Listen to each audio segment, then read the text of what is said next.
Bon début de la semaine, à Binonio Sobabozil Baku Yakulanda, BNB Magazine, Yapoko Alelo, Bozali, Ebele, partout dans le monde, Natombe Libino, Bolandi Malam. Prix Nobel de la paix, Denis Mukwege, Azaraki na Mubangé na conférence, où Salemaki Kuna na Inikin, maman na thème, Ezaraki nde viol comme arme de guerre.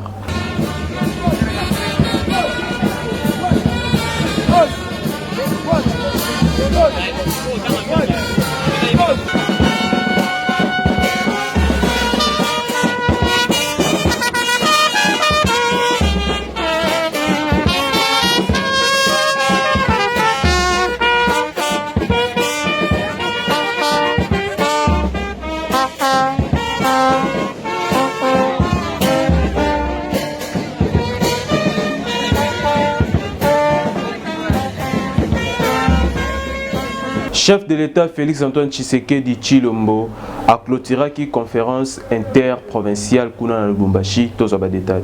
Après qu'aussi Saba séjour na Lusaka na Zambie, le président de la République Akitaki Awa na Lubumbashi pour présider clôture la conférence interprovinciale destinée à régler la tension communautaire entre Bakatangé et Bakasayen.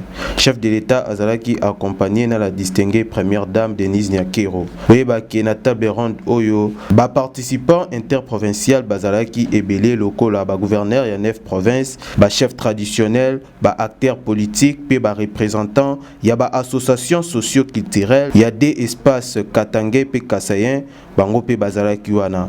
Premier ministre Jean-Michel Samalukonde pe quelques membres du gouvernement, bango pe Bazalaki wana pona ko assister na ba assise oyo. A discours na ye ya fin des travaux chef de l'État à Lobaki Boye. Mon intervention ce jour vient ici plaider pour l'humanisme et la tolérance qui ont de manière légendaire caractériser l'homme congolais.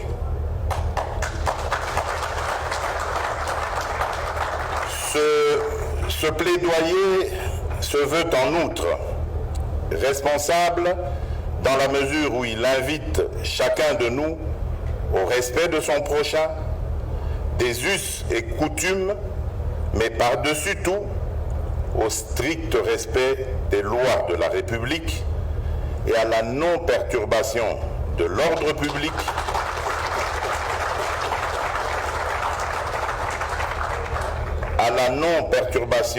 de l'ordre public, disais-je, notamment en ce qui a trait à l'installation des Congolaises et des Congolais sur toute l'étendue du territoire national, fondement de cette mixité et richesse culturelle d'antan tant vantée, et au respect des mesures visant à promouvoir, par exemple, la sécurité, en ce compris la sécurité routière. Enfin, cette adresse vient nous interpeller sur la puissance des mots et de leur responsabilité dans la construction d'un vivre ensemble et d'une identité que nous voulons renouveler pour un Congo meilleur.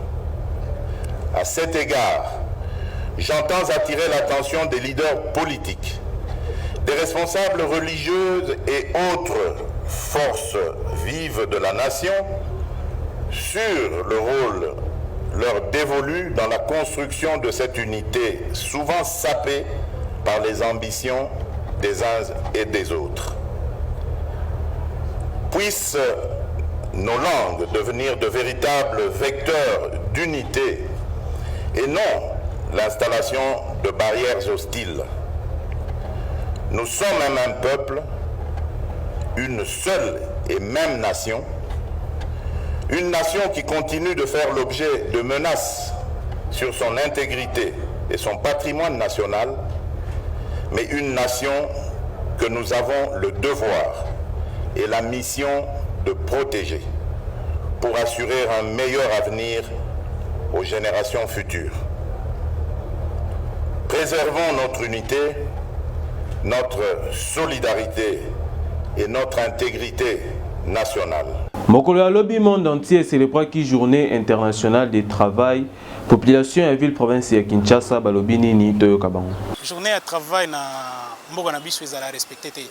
Pourquoi? Parce que tout le monde a déjà il y a une différence entre les travailleurs et les employés. Donc, moi, différence c'est Zaganakati parce que les employeurs ne respectent pas plus leurs employés. C'est pourquoi au moment où dans la journée du travail, il y a déjà mésententes mogo Zaganakati. Donc, on ne sait pas nani azo nani nani te. Si on prend l'exemple il y a un homme pakistanais ou bien chinois ou bien pour d'autres personnes au privé. Tu vas voir que les travailleurs plus marginalisés. Ils n'ont pas le temps de repos, ils n'ont pas le temps d'exprimer les désidérata na bangote. Alors c'est là que au moins que journée de travail na mboka na biso plus ils a respecté. Et pour qu'ils la respecter, il faut premièrement le gouvernement na biso nous est respecté et faire respecter en gros d'une manière normale. Parce que au moment où le gouvernement, soit exemple il y a journée à lobby, et le premier est tombé dimanche, les 30 pesos qui feraient tomber samedi. Normalement le premier, il fallait la journée en comment le lundi 2 mai. Malheureusement, le lundi, on ne sait pas où nous situer réellement. Le lundi est tombé les 2, mais le lundi comment ils ont férié. Donc c'est ça, il y a un manque de communication, non seulement entre hommes politiques et employés na bango. Journée, il y a le lot, une journée sacrée, ils ont signifié que non, vraiment, ils sont travailleurs, surtout quand dans le lot, c'est pas dit que non, tu fais que non. On a les candidats on a passé vraiment simple et passé vraiment que non ils à la journée moro que ça la passé pour na chef ba konzina biso gouvernement na biso ba soutenir vraiment journal loyo et bacha vraiment en place pour na biso ba travailleurs surtout biso ba congolais tous autres travailler par exemple na ba indien tout ça nous avons que non cause à l'ozoki tout ça moyen va supporter charge na yo exacté donc yo moko sous comme sous charge. Moi, salaire ou bazo futa ya malunga ezate comme ko sala sous dépense, le salaire accident ozoki na musala bazo kipe oté vraiment journal lelo tozo le belango que non ba konzina biso bazo vraiment que non journal lelo ezala pour na biso ba travailler bazo pe en fait ba mesure que non ba s'arranger ba conditions de vie na biso tozo souffrir vraiment que non musala tozo sala ozomona moi ba salaire mukie ofutela ndaku kolia ya bana ko futela Minerval, tout ça, et aussi batté vraiment. L'État congolais a ça la face totale, sa importance et il y a travailleurs.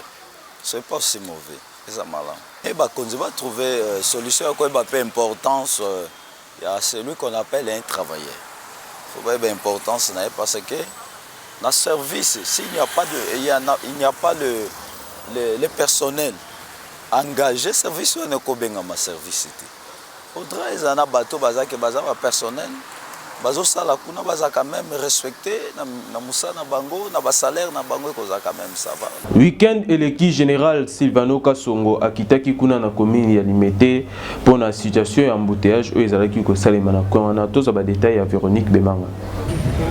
Week-end eleki le général Silvano Kasongo akitaki na boulevard Lumumba na Limete kuna esika ba embouteillage ezalaki ko salema makasi pour la population ezalaki ba panneau ya signalisation oyo batiaki na première rue Limete nde ezalaki à la base ya embouteillage. Général Silvano Kasongo a éclaircir. On a lobby avant na lobby les cas qui étaient là, ils ont bloqué parce qu'on a quand on a transporté na esika hotel. Ils allaient faire la signalisation pour la modernité. On a beaucoup de choses, mais les phases de mort expérimentale, c'est qu'il y a un combat là, c'est pas il faut les arriver pas bon. Alors on a cela qui a mon ministre de transport, qui est conseiller naïe, le président est à Saint-Pierre.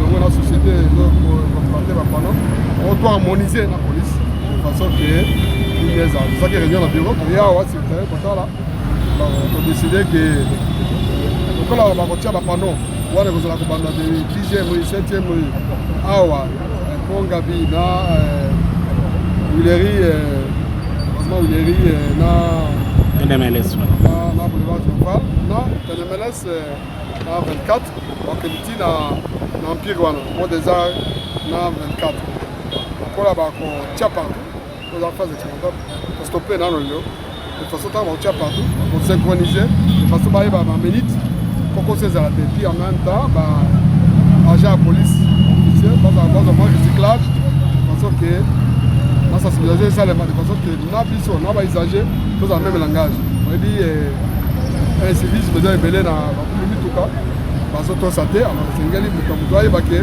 na bafe rouge wana bacaméra ezali osali mbeba miti kozala pembeni wana osali mbeba okile fe rouge bakolanda yo bakangi yo osibiri oyo bapene oyo etangami na mibeko. État ya route manifeste kuna na commune ya Ngiringiri eza ndenge nini? Berveline Kitambala pe Jonathan Piana basine reportage.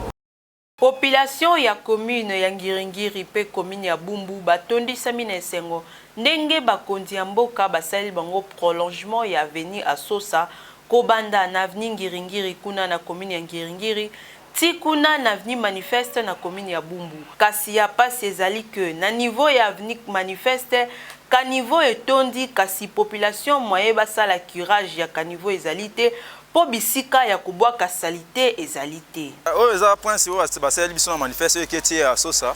Donc toaka na problème ka niveau ya rotonda. Ka niveau ya rotonda donc to meki moko bimisa basalite mais to na déplacer obwa kilango te. Déplacer obwa kilango te on moni ke to zongisa so bifini ko tika salite boye to luka oyo ya mukie to bwaka. Mais au mona ba image ya rotonda. So to bimisa to d'accord ya bimisa ngo. Mais to bwa kilango wapi? Donc ba konziwa kini bopetu. Donc tu es d'accord ba jeune ya venir qui est to bimisa ba salite o etondi na caniveau bino boli ko soja ko to bois kilango po bino to place ba bois kilango te na commune na Bumbu to féliciter président na biso Fati Beton na gouverneur na biso vraiment na pesi bango mbote mingi kasi difficulté doza na ngwa biso na manifeste ba sale la biso ba couvec et pas ba chinois caniveau si etonda kala siko biso pe population moi to sala ngo ezate pour service à l'état ezalaka fo l'état yemoko asala service na ye pour yemoko asala eloko na ye to moni caniveau etondi mbula soke beti mai komo kotela biso na mapangu et komo buka biso ba mir yango to sengi vraiment na chef gouverneur na bourgmestre commune na Bumbu na chef du quartier vraiment batale la biso likambo oyo ba soutenir biso po mai vraiment comme déborder comme côté la biso tina mapango longonya na bino bakondi pona misala oyo bosali pona nzela ya Sosa kasi bomeka kolukela pe population ya manifeste solution pona esika ya kobwaka salite po volonté ya kosala curage bazanango na commune ya Bumbu pe Selembao baza na difficulté makasi na likambo etali eau potable. Jonathan Piana a signé reportage. Na quartier Matadi na commune ya Bumbu pe na avenue Kimvwidi na commune ya Selembao population azali kobika na problème ya mai makasi. Basomba mai ya forage bidon moko ya 25 litres na 500 francs. Malgré que bazali pembeni ya poste ya SNEL ya Makala pe station de pompage ya mai ya Régie des eaux. Les difficultés autres par rapport ya courant mai et pe sakabiso passe. Pour biso a tozali ezaloka ndeti avenue oya Selemba et avenue oya Kimvwidi Kamboli Bumbu Selemba. Parce que difficulté tozala par rapport ya quoi? Courant mai. Toza musika tena SNEL, toza musika tena Régie des eaux. Mais biso envers nzinga ka ya misala wana kuweza la raté, mai pesa la raté. Ba kotindika kuona ba position moko boye na bandenge na bango toyeba te soki courant weza la soki to defaka bango courant pour tozongiseli bango te. Toza musika tena Régie des eaux awa. Pour eux eza venir Kimvwidi. Toza na difficulté ya mai. En tout cas likambo mai to sali ata na tango ya 3e république ya 3e république mai ebimaka biso lisusu te toye na 4e république mai ebimaka kaka te toza na face pe ya Régie des eaux tala kompagnie munene donc basunga biso na likambo ya mai population ya Bumbu population ya Selembao tozonyokama na mai tokoma salite basi basokolaka na jour mbala moko donc mai ya komeleko mai ya kosomba neti boyo 50 francs mai sokoza na bana 5 mai 50 francs to na difficulté mai Ndenge moko pe na commune ya Kimbanteke population bazana na difficulté makasi na likambo etali eau potable ba maman ba réagir na micro ya Glody Dielouva. Mai Kimbanteke pasi to banda la ngona ba bidon na ba 50 bango ba koma kaka chaque fois ko matia ba bidon mai donc chaque fois oyo kaka o ba tie papier ba maiti mai siko to vivre ndeni balobi mai na biso eza mai ya bana mboka e mataka siko to vivre ndeni malambo se na biso mai ezo uta na sama bele e komi ya sama bele e komi ya koteka ngo pe fieri chéri to sa ndeni bido to somba to anda somba ngona 100 francs et comme mi balé 250 moko 150 ce que to vivre ndeni to vivre bien tête to vivre na biso kimia parce que au Niger et yako aider biso ata ba pompe na bango par-ci par là za na mbongo na yo OK kotoka mais à propos ya régie des eaux ezala raté pourtant régie des eaux bande ko ya ko tia ba libongo sine pona ta libongo mai asuka na veni moza quelque part veni colonel Bea donc ko banda yembi veni yembi o asima kende ti terminus régie des eaux à la raté donc qui tout seul la mai ya mabulu na ya kosomba biso mai biso toka ka mai ya mabulu bon ba ça biso moi muki to toka mai ya ba ONG mais ba tio ya régie des eaux à la raté ngani na zabona la mwa ki 5h na toki na no mai libulo to toki la mai e dubu ki na mai ya mbula na zo pepa ngona na longo ba sa to na nyos na pepi na toki mai wana na CDC to na ke toka mai mususu ya ONG kuna so toki mai te passe tiko to ebini ndenge ba konza mboka soko ba bazo sala ndeni to ebite donc passe o ba passe. Na ville province ya Kinshasa bapekisaki koteka ba whisky o to bengaka supu na tolo kasi tilelo eteka makaka constat esalemi na rédaction ya BNB magazine.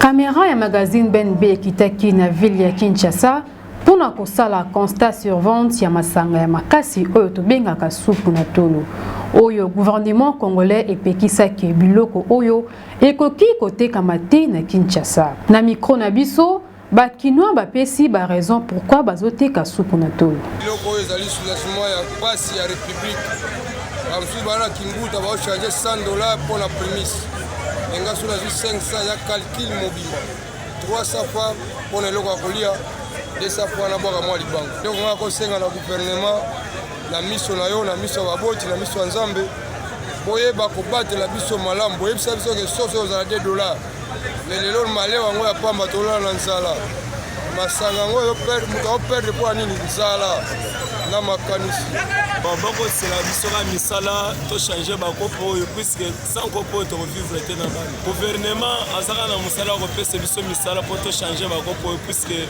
sans yango na bana na banda ko ba to ko ba tosaleza te na mboka tobana mboka tozo débrouiller pour tozo panga to desaba misala ko saleza te yango tozo teka oyo eza tanga wisi bonga koto oyo mokozi bango mo bato ngo bamela ngo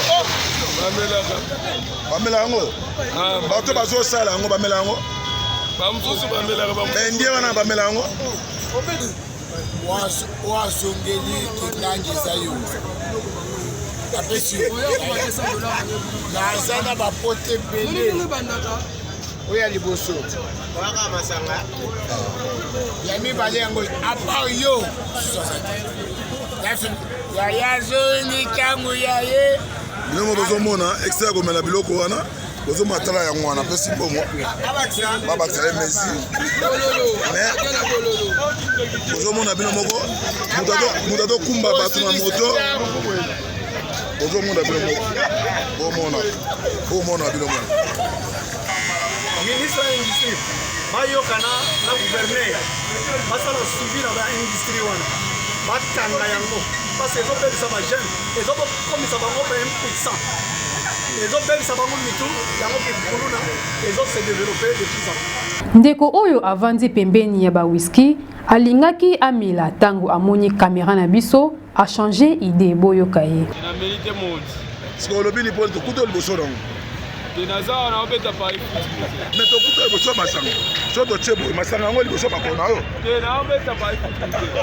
Autorité congolaise, qui raison aux population et lobby concernant vente et consommation ya masanga ya makasi topé supunatolo. Bal ezana kana binobo appliquer loi pour phénomène oyo et sil. Oyo tangawis, oyo pastis, oyo X, oyo mokonzi, oyo akana bololo. Adjana bololo. Oyo Splendor cheval. Oyo akana sac. Oyo akana sac. Papa, comment on dit le constructeur? On doit te la maison à combien? 500, 300.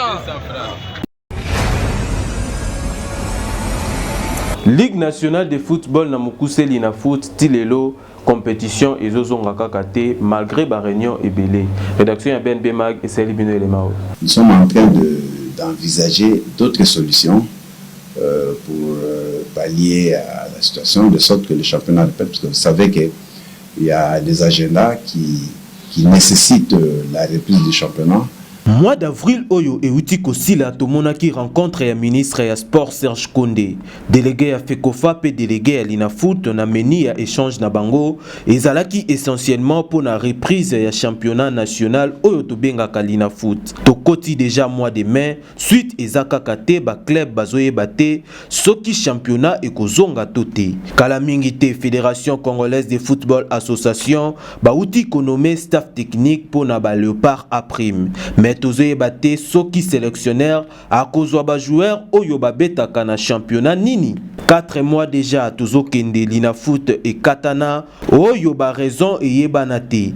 Côté mususu ba avion ezate, côté mususu stade des martyrs ezalaki fermé pour na misala. Côté mususu calendrier et après ba réunion et belé ba amoureux ya football congolais mayele et sili bango ba azota la kaka na misu ndenge makambu yango ezoleka. Ministre ya sport Serge Kondé Fekofa na l'Inafoot ba sportif congolais na population pe ba amoureux ya football ba sengi na bino bo luka solution soit championnat ezonga topé bokata. Mais boye bisabango vérité na nyonso oyo ezolekana poko tika bango boye eza manque ya respect et considération et pas ya batu nyonso oyo balingaka football congolais. Tolanda no comment oyo. Soki batie gratuité ya cimetière nani akosepela na liwa tokokufela. Koboya moto eza facile mais luko yeba après nini souci esalaka na via bato tala bensomniere bapense meke sante komi okima nzoto lokola moto anyongo apona bolingo. To boucler édition ya lelo awa merci na fidélité pe confiance bozoko bakopesa na biso tango nyonso na sima caméra tozalaki na Glody Djelou va te remercier équipe technique pe rédactionnelle na mosala makasi basala ki pe boza ba élément kitoko. Merci na les coordonnateurs les plus gentils de l'Afrique centrale les cordons Baudry Kanda ngala bino tokutani mokolo ya lobi. Au revoir.